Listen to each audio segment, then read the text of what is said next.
On Larry King Now, it's tennis superstar Maria Sharapova. When did you know you were good? I never think that I'm good.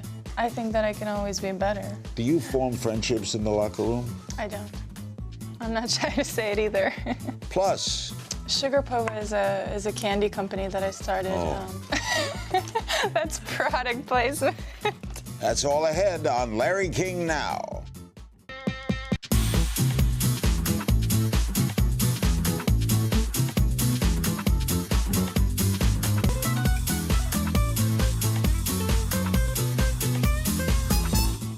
Welcome to Larry King Now. Our special guest, Maria Sharapova, the global tennis star. She has 4 Grand Slam championships, 1 at each major, and has held the #1 ranking in women's professional tennis for 21 weeks. She's the highest paid female athlete in the world. A great pleasure meeting you and Thank having you. You're taller than my wife. So you're used to being tall. I'm sorry. Were you always tall? I didn't grow until I was 17, 18. Like, I had a major growth spurt then, so that was not easy. You were born in Siberia, I right? was born in Siberia. Did you start playing tennis in Siberia? I did not. No. I didn't have the chance. It's not the tennis capital of the world. How did you pick it up? Where did you start to play? Well, when I was 2, we moved down to the south, and we moved to Sochi, a resort town where we happened to be having the Winter Olympics next year, which is quite exciting. So I was 4 years old, and my father was a fan, and that's how I got into it. No one in my family really was athletic or played much sports, or although my father thinks he's a professional athlete. Did you take to it right away? I did. I loved the competitiveness of the sport from the beginning. That is what drew me to the sport, because no one around me really knew the sport so well, and tennis back then was not so popular. You know, unlike now, where it's in every center, so many coaches now available, whereas back then you didn't have much at all. That's why tennis players weren't paid a lot. Well, and you didn't have the infrastructure, you didn't have the type of facilities, the type of coaching that can get you to the next level, at least not in the town where I was from. You had to drop out of U.S. Open, huh? I did. Because of? A shoulder injury, yeah. Is that hard? It's tough. It's tough being a very competitive athlete and not being able to see your name in the draw of, your favorite Did you tournament. feel you could play? I mean, did I someone didn't. say you played, could? Did the doctor say don't? The doctors did say no. I've had many opinions, and when you're at a certain level and you've been there and you've done that, you know what your body can do. You have a certain pain threshold, but I've been playing with it for a while, and at that point it was a matter of you need to get better. So when you don't play, do you watch? I watched a little bit of the final because I had the opportunity, I had time. I've been in New York. I stayed in New York, which is quite rare because I usually like to get out of the town once I'm done in the tournament or if I'm not playing. But I made it fun. It was New York Fashion Week. I did a few things with Porsche, and it was a nice opportunity for me to do things with my friends that I actually don't get to do. What did you think of Serena? I mean, she's an incredible athlete. To be able to win that many Grand Slams at this stage in her career. Where would you rank her all time? She's up there, that's for sure. When you have a rival like that, are those matches more intense? Absolutely. So you do rise differently depending on the opponent? Yeah, I think there's definitely something different in the air when you walk out on the court against rivals, definitely. Do you play to their... Fascinated with being a big sports fan. Do you play the mental part of it? Do you play to their, the mental part, do you play to their weakness, perceived weakness, or your strength? It's tough to say because I wish, part of me always wished that no one had strengths and weaknesses. That's when I play the best, is when I don't have to think too much about it. When you go out on the court and you play by instinct and you do, you trust in the work that you put in before that, because ultimately when you go out there and it's, 6-all in the third and you're down to the tiebreaker in the third set, you're not really thinking, if I'm going to go to the backhand or to the forehand. It's your mind, taking over. So. Is mental a big part of the game? Absolutely. I think that's won me many more matches than anything else in my career. You outthought your opponent? No, I've just stayed tougher than them. You stay angry? Are you an angry player? I'm not. I'm not an angry player. Some people are. I agree. Remember the great Ilya Nastasi, who got mad at the first serve? I have no reason to be angry. I'm beyond fortunate to do what I do, but yet I'm so competitive, and that's what drives me, and I hate to lose. So if that's what you call anger, I call that competitiveness. Yeah, but hating to lose is... Hating to lose. Yeah, I don't like to lose at all. Did you have a grudge thing with Serena for a while? Not at all. No? No. Was that overplayed? I think so. A lot of things in press are overplayed. I'm sure you know about that. I've heard. What about, Grigor? Are you getting married? No, I'm not getting married. Are you engaged? Not that I know of. No, I'm not engaged. But you're dating him? I am dating him, yes. Is he a good player? He is a good player. How did you meet? I've known him for many years on the tour. Oh, no. So you're not, there's no truth to rumors that you're getting engaged? I'm not engaged, no. When you are approaching a match, do you know you're going to play well before the first serve? I don't. That's the beauty of the sport, is you never know. I go into a tournament and I feel, quite honestly, so bad about the way I'm playing, I'm not a good player in practice. So I play practice matches with other girls or other boys, and I don't do well at all. And I've learned to accept that, because I know that things change once the tournament starts. There just something clicks and something changes. And then you have times where you feel exceptional and you feel like you're on top of the world, and you go into a match and things just don't work out. It's just not your day. Your feet are heavy, or you're not moving, nothing's going in, you're making errors that you shouldn't be making. So every day is a different day, and that's what excites me about every chance, every tournament. I've done it for so many years, but when you feel that way, that's what keeps you going. How would you describe the strength of your game? A lot of the strength is in my mind. I grew up, not being the strongest girl or having all the shots in the game or all the different varieties, but I've won so many matches in my career and gotten to the place where I am because of my mind, yeah. Like chess? Just being, smart about. Also, you don't just win a match because you're good. You surround yourself with people that help you so much to get to where you are today. It's a team effort, and you accomplish something, but you always think back to 5 years, 10 years ago, of those little moments that helped you get to this certain point. Coming up, Maria has already booked her place in the Tennis Hall of Fame, but are her best days yet to come? More next.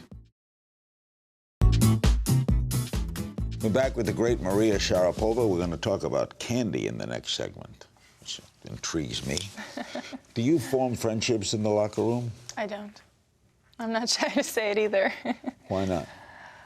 Because it's such a competitive sport. It's so individual. It's tough for me to imagine being friendly and having a friendship with someone and then next day going out on the court and trying to beat them. I don't think that's fair. So Bob Gibson was a great pitcher years ago. He disliked the other team. He didn't like all-star games where you had to play with your opponents. Do you feel that way? Do you dislike the other player? I don't dislike. I always feel like everyone is in their own little world. Everyone has, just because we're all tennis players doesn't mean we all have the same interests, doesn't mean we're friends, and we certainly don't play for the same team. So that's a bit different. Yeah, it's an individual, right. It's an individual sport. As you approach Grand Slams, that Tiger Woods would rather win the major than win that's more important to him than winning 3 tournaments. How do you approach the majors? At this point in my career, that's definitely the emphasis, is doing well at the majors, because I've had the fortune to win a lot of tournaments around the world, and I've been professional since I was quite young, so I've been there, done that, and certainly the majors are that high stage that you always want to compete the best at. In golf, the major, I guess, is the Masters. What's the major to you? I don't know much about golf now. Tennis. Well, is Wimbledon the... I think so. There's something really special. It goes back to the tradition of the game, of tennis in general. I just always think of, you know, women playing with their long white skirts up to the knee and their polo shirts and buttoned all the way to the top and their wooden tennis racket, and it just seems elegant to me. And when I think of that, I think of Wimbledon. So that to me is very special. You ever watch film of the older tennis players of the past?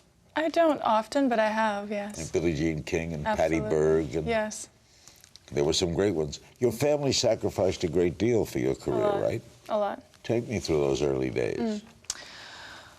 Well, I started, when I started playing tennis, I was only 4, and at the age of 6, we took a flight to Moscow where Martina Navratilova was holding a tennis exhibition for many kids. There was hundreds and hundreds of kids, and my coach at the time in Sochi and my father thought it'd be, you know, a nice trip to go down there and be part of this camp. And I remember being on that court, and you know, you're surrounded by so many kids, you don't think you'd ever be noticed. And I remember Martina pulling my father aside and saying that she thinks I have something special and that we should do something about it. And at that time, as I said, tennis was so far from being popular in Russia that you didn't have anything really to develop it, unlike now. And that's the reason why we moved to the United States. I was 7 years old, and I went with my father because my mom couldn't get a visa for the first 2 years, so I didn't see her. But it was a huge sacrifice for my family because at the end of the day, they had a normal life, a simple life. There was nothing. They weren't wealthy. They weren't poor. But they could have stayed and been happy and been doing the things that they were doing. And you always appreciate that. Always. I love my parents. When did you know you were good? I never think that I'm good. You're kidding. I'm not. I don't. What do you think? I think that I can always be better. Because there needs to be something inside of your mind, inside of you that keeps you going, that keeps you fresh, that when you do something every single day, you need to be inspired. And if you think that you're good to be true, then... Well, was there a match? Was there an early career happening? I mean, many of my younger junior days, I practiced in Florida, an academy there, and in Bradenton, Florida, where I still have a home. And I remember, you know, the high-end clients, the sponsors of the academy would come down once or twice during the year, and the coaches would hold like clinics of their, you know, the juniors that they wanted to, I guess, show off in a way. And great place. And it is a great place. And I was always part of those little, you know, show-off camps, and I never really understood because it was, you know, men coming in with their suits and ties, and there I was, a 10-year-old girl, and I didn't quite understand why I deserved to be on that court in front of them. And I think I never really understood until I won Wimbledon, because then at that point you actually think that maybe I deserve the credit now once I achieved that. How old were you when you won Wimbledon? I was 17. Coming up, Maria gives me a little sugar. Sugarpova. That's it. Stay tuned. We're back with Maria Sharapova. We're going to get into all the... Oh, by the way, how did the grunt start? From the very beginning, from when I was young. You can't explain it. Can't explain it. What does it... What? How did we go from Sugarpova to I'm going to go to grunting? this. Give me the grunt. Oh, I can't do it when I don't have a racket. No. No, you have to have it in your hand. Oh, I have to, yeah. I have to do the real thing. It's loud. Oh, yeah. All right, how did this... You've developed the sweet tooth over the past year. I did. What is Sugarpova? Sugarpova is a candy company that I started and that I own. I launched it last year in New York City, right before the U.S. Open, and it's our 1-year anniversary. It's gone so many great different directions. I've always had a sweet tooth. I've had a passion for sweets. I grew up in Russia not knowing what a gummy bear was, and when I moved to the United States, I love gummy bears. I was ecstatic because I'd never seen the texture or flavor of gummy candies before, and I remember thinking this would be so nice to take back to my friends. And the name Sugarpova came about 3 years ago, and then I put it together with gummies, and it took 2 years to create, and here we are. So, and the gumballs have been the fan favorite so far. The tennis. The tennis gumballs, yeah. What about the anti-sugar feeling in the world, though? People are saying sugar's bad for you. Right. At the end of the day, we all like sugar. We all love our sweets, and we all have a sweet tooth. Can't wait to eat these. And I also, for me, it's really important to have a healthy lifestyle. I'm an athlete. That's, at the end of the day, that's what I do. And I know what's good and I know what's bad, but I also know that when I come back home, I want that little treat, and I deserve it. And I'm sure the others feel the same. How did you think, though? I mean, Forbes listed you as the richest female athlete. Do you mind that? Do you? I don't think about right? that. I don't think about that. I don't even know, because I certainly don't have access to other athletes' bank accounts, and I'm sure Forbes doesn't either. It's the way that it goes. These are the things that you have no control over, and you don't even think about. And when we were creating this, I mean, this started as I like to say, a mom and pop type of business, because in reality, it was only 3 people working for this, and now it's a whole nother business. Where is it sold? It's sold at Henry Bendel's. It's sold on Sugarpova.com. We actually for our 1-year anniversary, we just started selling accessories at Henry Bendel's as well. So I wanted to take it in different directions. It's still fun and young, and at the end of the day, it's still candy. So we did little earrings the logo has been really popular. Wow. So we did, that's not for you, but for your wife. And the T-shirts. So one of when we created the logo, I always loved lip logos and shapes, and from like big chairs that are shaped in lips, and that's how the logo came about. And it was really popular when we launched the candy, the little makeup bags, and then all the candy. So yeah. Oh, thank you. You can gift this to your wife. Present it to her. Yes, absolutely. How do we open one of these? And I'm going to eat one. Pretty easy. Here, Corky. This is my personal favorite. It's Corky. Corky. I like Corky. the name. Where is the candy made? In Spain. Why Spain? It's a great factory. I was personally there, making sure everything. Oh. That's product placement. This is a turn on. Do you like it? Yeah. Oh. All right, what's the next question? Because you're just going to keep eating it. I know. Do you really get involved in the tasting and? Everything, from everything that's written on the package to the actual shapes to the flavors. Does this take away from your athletics? I enjoy this so much. I have fun doing it. I think that's one of the reasons I've been really successful at the things that I do. Is I come off the court and I think, well, I did my job, I practiced, I gave the effort, and when I woke up in the morning, that's all I wanted to do. I certainly wasn't thinking about sporty pink. You know, and then I get off court, and you have 5-6 hours in your hotel room after you're practicing, and you're thinking of things. You're keeping your mind busy, and that's why I love it. Having all that. Can I keep eating? Yeah, please. Hey, I'm gonna too. Where's the pet? This one. Oh boy, you got me hung on this. These are really good. It's dangerous. You don't gain weight though. Oh, I do. I work out extra. Yeah, you do. You work out a lot. I don't know if a lot is the right word, but what was I it do. like having success at such a young age?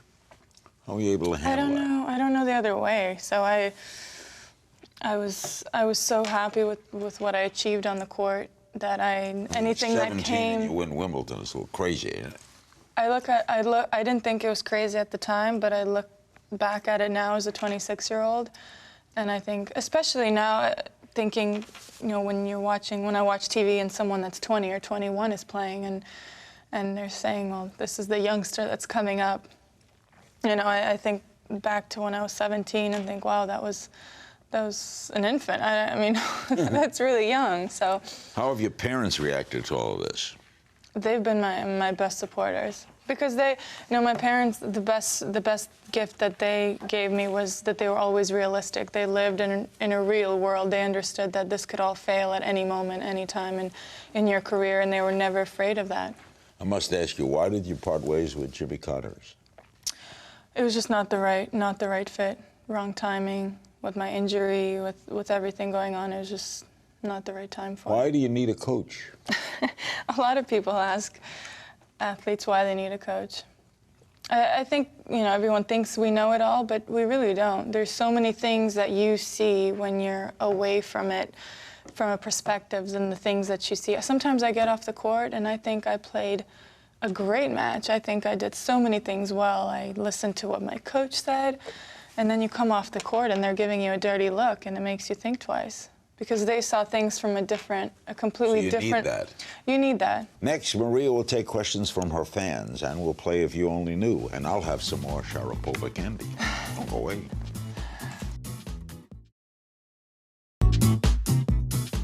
Welcome back. Maria Sharapova, what a great guest. What great candy. This candy's so great that it doesn't stay on your lips. Eat it and it goes away. Anyway, you have 11 million Facebook fans, right? I think, I guess. We have some social media questions for you. Vivek Gupta on Facebook wants to know, are you interested in acting? That takes a lot of time. I don't know if I'm good at it. I'm not good at remembering a lot of lines. If I have a prompter in front of me, sure. At Joshua J13 via Twitter, what inspired you to play tennis? The competitiveness, and then when I moved to the United States, I realized that there's a whole other world to explore. There's so many countries and cultures and people to meet, and that's really inspiring. Do you go back to Russia? I do. At Ahmed El Sham 95 on Twitter, what will you do when you leave tennis? Oh, I don't want to think about that because I still believe I have so many more years ahead of me. You're only 26. Yeah. Right? And you've got candies and more businesses. You'll do a lot of things. I would love to. I'm certainly not stopping now. At Marie via Twitter wants to know, do you plan to play the season-ending championships in Istanbul? That's my goal. I really want to finish with that tournament this year. But I also want to heal my shoulder, so. Well, what do they say about the healing? How's? It's going to take as much time as it needs. Bursitis is a bit tricky because there's not much you can do for it except to wait till it gets better, which is quite. I'm not a patient person, so that makes it extremely difficult. On Facebook, Jeremiah Garcia asks, aside from being a top tennis player, what's your greatest achievement? Giving back. You know, I've formed a charity and I work with the United Nations on Chernobyl-affected areas, and I have done that for a while because both of my parents were actually from Belarus, and in 1987, when Chernobyl struck, my mother was pregnant with me, and we moved to Russia, and that's the reason I was born in Russia. So it's a pretty close subject to my heart, and I feel like, wow. Yeah, that's something quite important, and it happened. Have you been to Chernobyl? I've been back to Belarus, and obviously been back to the north of Russian parts where that happened. At Kimby Cheat on Twitter wants to know, what's your favorite cheese? My favorite cheese, either a goat cheese or a sheep milk cheese. Joe David Fraley on Facebook, what do you do for fun? Oh, I do a lot of things. You're busy, you do design. What's your number one fun thing to do? So don't say it like that. I love, no. Oh, goodness. Number two, then. You're reading flirty, and so you're getting to the wrong stuff. Oh, you're reading that, huh? Okay, Maria. No, what I do, I'm never home, so when I am home, I actually enjoy being domestic, and... You cook? I like to. I'm no good, but I like to try. Facebook follower Ethan White asks, what's your favorite trophy? Ethan what? Ethan White. Okay. Wimbledon. My Wimbledon trophy. Other than Serena, yeah. Who's the toughest person to play on the tour right now? Well, Azarenka right now is ranked number 2 behind Serena, and she's had a great year as well, so she's always tough to play against. Okay, a couple of quick questions. Favorite game, if you only knew. Remember the first boy you kissed? I do. What was his name? I won't say. Why not? How old were you? Because this is not a private conversation. No, I mean, it could have been 9 years old. It could have been Igor. Igor? Igor. No, it wasn't an Igor, that's for sure. Best match you ever played? Is there a best match? A best match I ever played. One of the funnest matches I ever played was one I lost against Justine Henin at I think it was 2006 championships or 7 year-end championships in Madrid. It was like a 3.5-hour battle, but looking back, that was a fun match to be a part of. 3.5 hours? I think so. And even though you lost, yes, it was fun. I enjoyed it because a few months after that, I beat her at the Australian Open. Is there a song you can't stop listening to? Anything by Adele. I love Adele. City with the best fans? City with New York City, night match. Favorite place to be when you're not on the tennis court? Anywhere by the beach, Italy, the coast of Italy. Most dependable tennis stroke? Dependable? Oh, I love the swinging volley. First car? First car that I purchased? Oh, that's a tough one. I don't know what car I purchased, but I drive a Porsche 911 now. A Porsche 911? Yeah. Biggest regret? Don't have any. Favorite movie? Something's Gotta Give with Jack Nicholson. That was a great movie. I can watch that over and over again. Love it. How do you prepare for a tournament, by the way? A lot of hours on the court, hours in the gym. That's what you do. When you going to the tournament and playing the tournament's actually the easy part.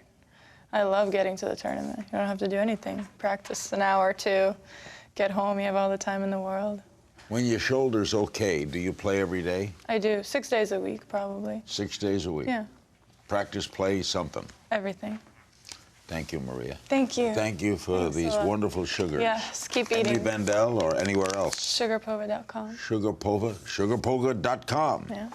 Thanks to my guest, Maria. And by the way, sure to pick up a bag of her Sugarpova candy in select stores now, or go to sugarpova.com for more information. Hope to see her back on the tennis court soon. Remember, you can find me on Twitter at KingsThings. See you next time. This is great stuff. Thank you. I can eat it without getting it on my lips.